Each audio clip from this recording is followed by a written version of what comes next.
This is OwlUp, where learning happens in minutes, not hours.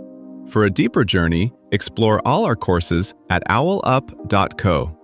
Now, let's dive in.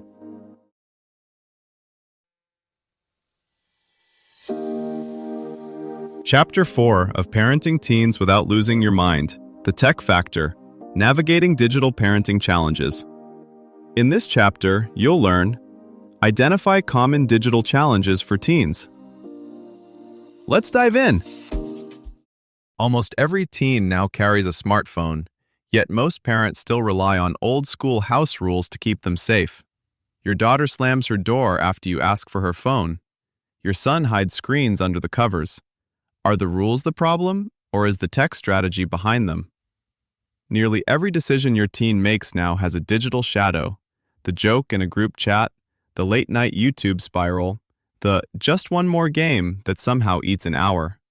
You see the grades, the mood swings, the missed sleep, but not always the online moments driving them.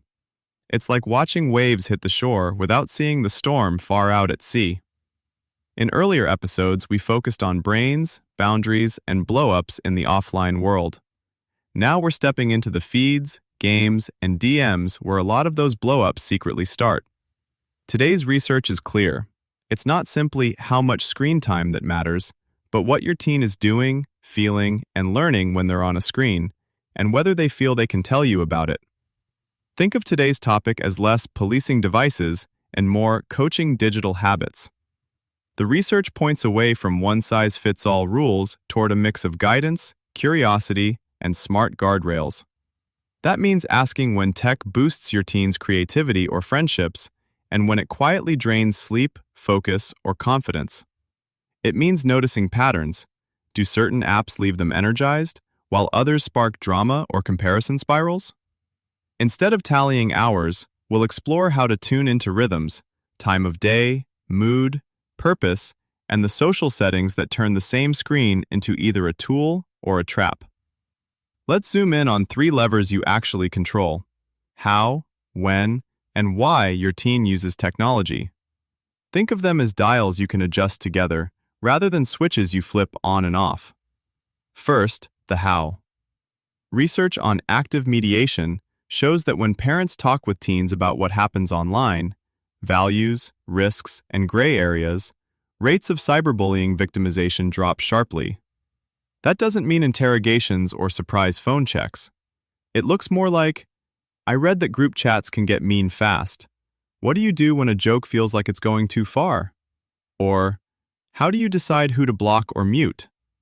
You're not just hunting for bad behavior, you're teaching them to read the digital room, notice power dynamics, and protect their own boundaries. Next, the when. Time of day and emotional state matter as much as total hours. Many teens are fine gaming in the afternoon, but spiral if they're still on Discord at midnight after a rough day. Instead of declaring, "You're addicted to your phone," get curious about patterns. "I've noticed you're more irritable on mornings after late scrolling. What would help you actually feel rested?" Together you can experiment. Move intense games earlier, shift social apps away from bedtime, reserve late nights for lighter, low-conflict content.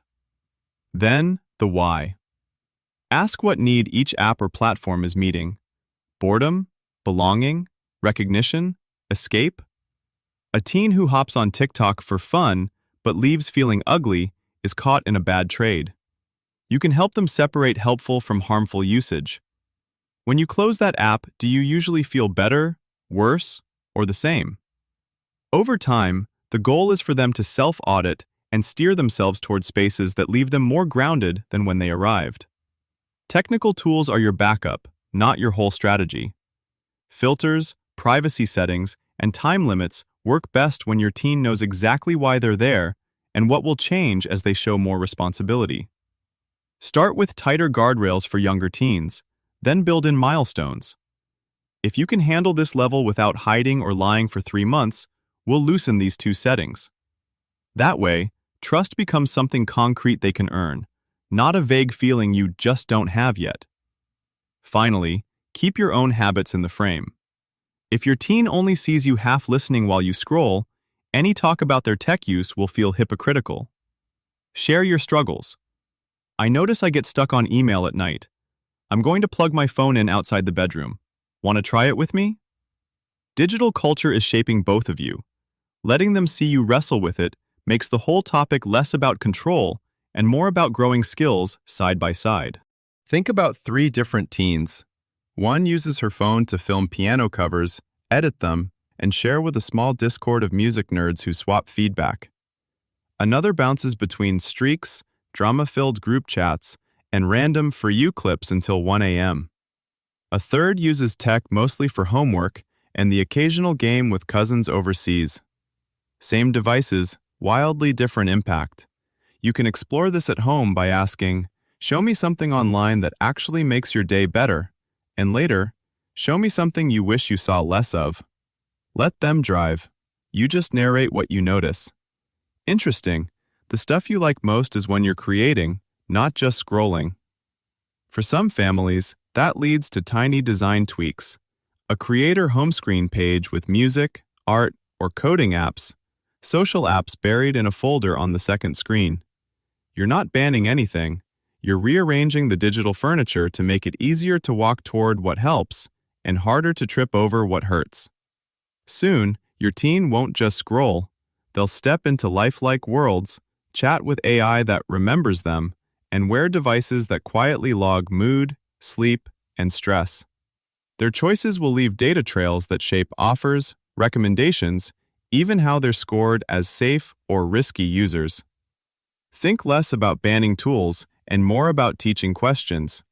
Who sees this? Who profits? Who can nudge me next? Curiosity now is like compound interest on their future digital freedom.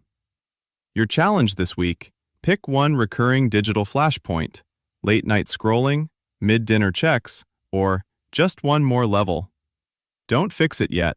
For 7 days, quietly notice what happened right before, how your teen seems after, and what you do in response.